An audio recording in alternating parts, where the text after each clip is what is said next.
এইরকম একটা ভয়ঙ্কর রাজার বাড়ি কোথায় হতে পারে? তো জানতে হলে দেরি না করে সম্পূর্ণ ভিডিওটা শুরু করা যাক। আসসালামু আলাইকুম, কী অবস্থা সবার? তো আজকে চলে যাচ্ছে মঘিয়া রাজার বাড়িতে। আপনারা আমার মঘিয়া শিব ও কালী মন্দিরের যে ভিডিওটা দেখছেন, এইটা হচ্ছে যে সেই শিব ও কালী মন্দিরের রাজবাড়ি। এই রাজবাড়ির লোকেরাই হচ্ছে ওই মন্দিরটা বানাইছে। তবে কালক্রমে মন্দিরটা এখনও আছে, তবে রাজবাড়িটাও আছে, কিন্তু সেটা এখন ভাঙা চলতেছে। এই রাজবাড়িটা আগে ছিল হিন্দুদের, তবে এখন আস্তে আস্তে সেটা মুসলিমদের দখলে চলে আসছে।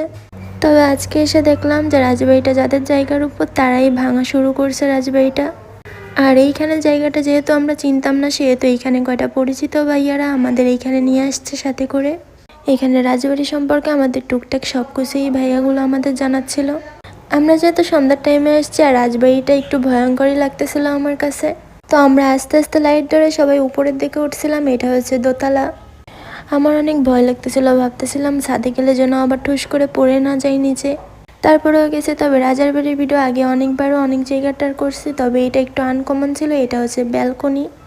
আগে যেগুলো রাজার বাড়িতে গেছি এরকম ব্যালকনি আমি একটাও পাই নাই। মনে হয় এই রাজার বাড়ির সৌন্দর্যই মনে হয় এই ব্যালকনিটা। এরপর চলে আসছে আমরা সবাই মিলে ছাদে। আপনারা দেখতে পাচ্ছেন যে ছাদ অর্ধেক ভাঙা শেষ।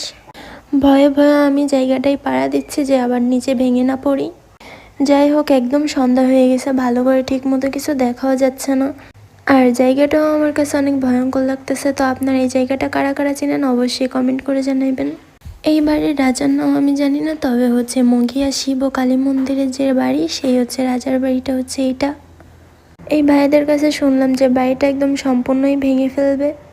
তো আজকের ভিডিওটা এই পর্যন্তই ছিল। আল্লাহ হাফেজ, ভালো থাকবেন সবাই। আর ভিডিওটা যদি ভালো লেগে থাকে লাইক কমেন্ট শেয়ার অবশ্যই করে দিবেন।